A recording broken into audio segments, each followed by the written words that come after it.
देश की राजधानी के बेहद करीब 10 गांवों की जमीन दहक रही है। आग लगी है यहां।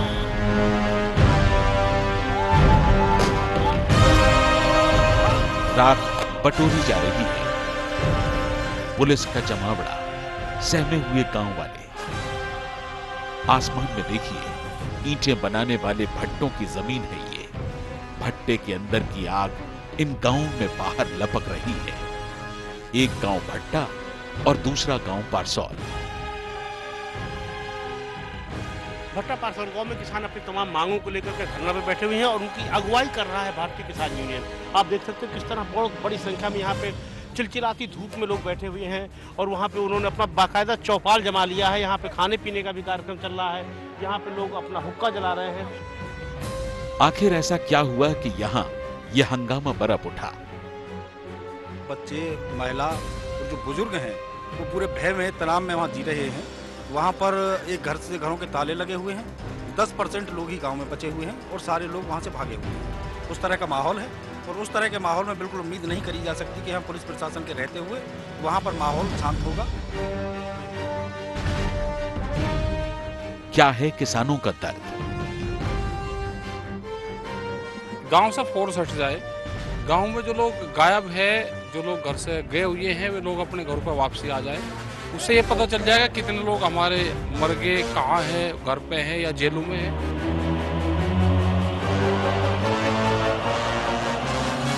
किसानों की जमीन छीनने का मतलब क्या है?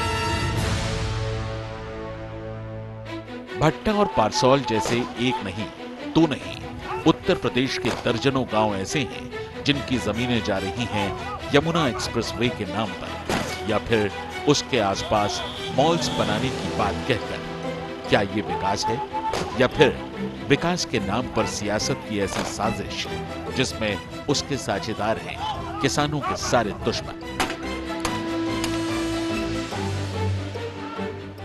देखिए, हमें समझने की जरूरत यह है कि आज तक हम ये बोलते आए हैं कि बिल्डर्स, कॉन्ट्रैक्टर्स और पॉलिटिशियन का नेक्सस होता है, लेकिन इसमें एक चौथा भी खिलाड़ी जुड़ गया है और वो है इकोनॉमिस्ट। ये जब से प्रॉब्लम जो आप देख रहे हैं जिस तरीके से बढ़ा है देश में, ये तब से शुरू हुआ है जब से इकोनॉमिस्ट ने कहना शुरू कर दिया है कि साहब, land is a precious resource, जो कि उन लोगों के हाथ में जिनको उसका उपयोग करना नहीं आता। तो इन लोगों को शिफ्ट किया जाए गांव से शहरों की तरफ और गांव के जो ज़मीन है वो इंडस्ट्रीज़ के हाथ में दिया जाए।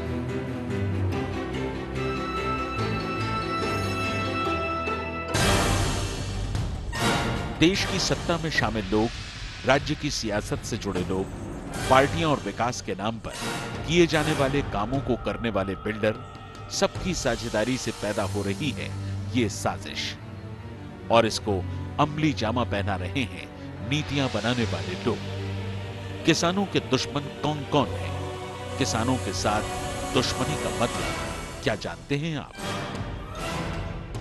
अगर किसानों की जमीन छीनने की साजिश यूं ही चलती रही तो क्या होने वाला है तुरंत? इसे सुनिए।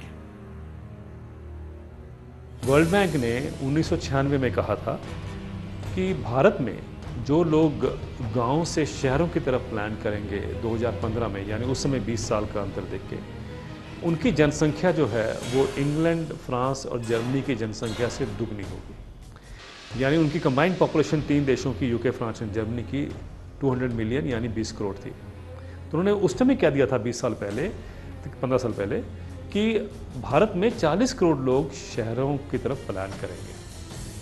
2015 अब दूर नहीं है। आप सोचिए, कल्पना कीजिए, पिछले 2 सालों में आपके खाने पीने की हर चीज इतनी महंगी हुई है। क्या उससे पहले के 10 सालों में उनकी कीमतों में इतनी बढ़ोतरी हुई? आखिर क्या वजह है कि पिछले 2 सालों में हर चीज की कीमतों में इतना इजाफा हुआ है? सबसे बड़ी वजह है कि हमारे खेत खत्म हो रहे हैं। और जो लोग खेती में हैं उनको शहरों में कुछ नहीं करना आता, क्योंकि उनको सिर्फ खेती करनी आती है। तो उनके लिए आप इंडस्ट्रियल ट्रेनिंग इंस्टीट्यूट बनाएं देश भर में, ताकि वो सीख पाएं कि हथौड़ा कैसे चलाना है। और चिदम्बरम साहब ने अपने अंतिम बजट में यही काम किया, उन्होंने 1000 ITIs का प्रावधान कर दिया। तो ये सरकार की तय नीति के हिसाब से काम चल रहा है। ये मत सोचें कि ये अचानक ये डेवलपमेंट हो गई है। ये बहुत दिनों से हमारे जो इकोनॉमिस्ट इंटरनेशनली और नेशनली दोनों काम कर रहे हैं, वो उनका एक साठगांठ जो हुआ है, उनके करके आज आप ये क्राइसिस देख रहे हैं। क्या आप सोच सकते हैं कि अगर आने वाले 4-5 वर्षों में उत्तर प्रदेश के एक नहीं सैकड़ों ऐसे गांव जो अनाज, सब्जियां और हमारे खाने पीने से लेकर दूध, घी और हर चीज का इंतजाम करने वाले हैं, सड़कों पर चलने वाले लोगों के लिए बनाने के नाम पर दफना दिए जाएंगे। जी हां, हमारे और आपके घर जो अनाज इतना महंगा पहुंच रहा है, उसे पैदा करने वाली सैकड़ों गांवों की जमीन सदा सदा के लिए दफना दी जाने वाली है। देश के विकास के लिए जरूरी किसी सड़क के लिए नहीं, बल्कि किनके लिए, जरा उनके नाम सुन लीजिए। Children's park, highway hotels, malls, बड़े बड़े होटल, एंटरटेनमेंट पार्क। देश की आबादी और देश के पूरे क्षेत्रफल का रिश्ता अगर आप जानेंगे तो ये सोचने पर मजबूर हो जाएंगे कि क्या आने वाले 3-4 वर्षों का विकास ही देश को अगले 400-500 सालों का इतना बड़ा नासूर दे सकता है। और इसका सीधा फायदा विकास का नहीं, बल्कि उन साझेदारों का हो रहा है जो इसे करा रहे हैं या करवा रहे हैं। आज मोल का खाएंगे, भैंस नहीं रख सकते, दूध मोल का पिएंगे, सब्जी जब यहाँ सब वैसा एरिया हो जाएगा, बिल्डिंगें खड़ी हो जाएंगी तो सब परेशानी होंगी। ना कोई पर्यावरण मिलेगा, ना कोई दूध मिलेगा, नहीं कोई सब्जी अच्छी पैसे से मिलेगी, अनाज भी मोल का खाना पड़ेगा, पूरी बेचैनी हो जाएगी, पैसा थोड़े दिन में निपट जाएगा। उसके बाद जो फिर घर के बेघर हो जाएंगे, मजदूरी करनी पड़ेगी, बच्चे डकैत बन जाएंगे, चोरी करेंगे बच्चे, आगे बड़ा बुरा हाल हो जाएगा हमारा। साथ नौबत हो रही है, गवर्नमेंट हमको पैसा दे रही है, ये पैसा हमारे लिए किसी भी काम का नहीं है, हम नहीं कर सकते ऐसे कुछ भी। जब हमारा खेत चला गया तो ये समझो कि हमारा जिंदगी खत्म हो गई, गांव चला गया, सब कुछ चला गया हमारा। जैसे कि मुआवजा नहीं मिलता तो बच्चे अपने काबिल होने की अपनी सीढ़ियाँ पकड़ते पढ़ लिख के।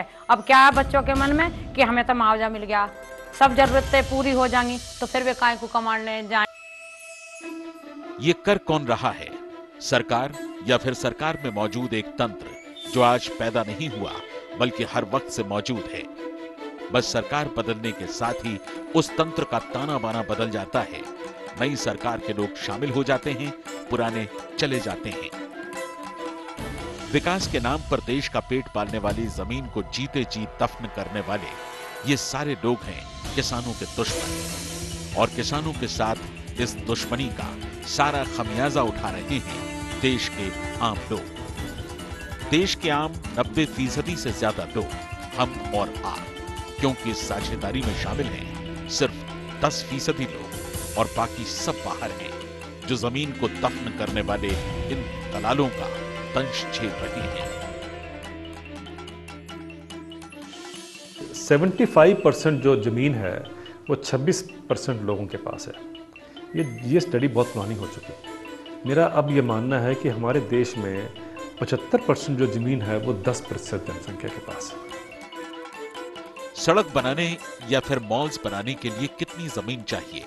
क्या सरकार सिर्फ उतनी ही जमीन ले रही है, या फिर सरकार सिर्फ एक आसान माध्यम बनकर सबसे कारगर जरिया बन रही है निजी बिल्डर कंपनियों के मालिकों की देश की सबसे ज्यादा जमीन के मालिक बनने की साजिश का?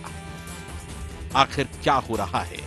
आने वाले 2 से 4 वर्षों में ही कुछ ऐसा होने वाला है जिससे देश में खाने पीने के सामानों की जबरदस्त कमी होने वाली है, और इस कमी को जानलेवा बनाने वाली है विकास के नाम पर की जाने वाली ये जमीन हड़पने वाली साजिश।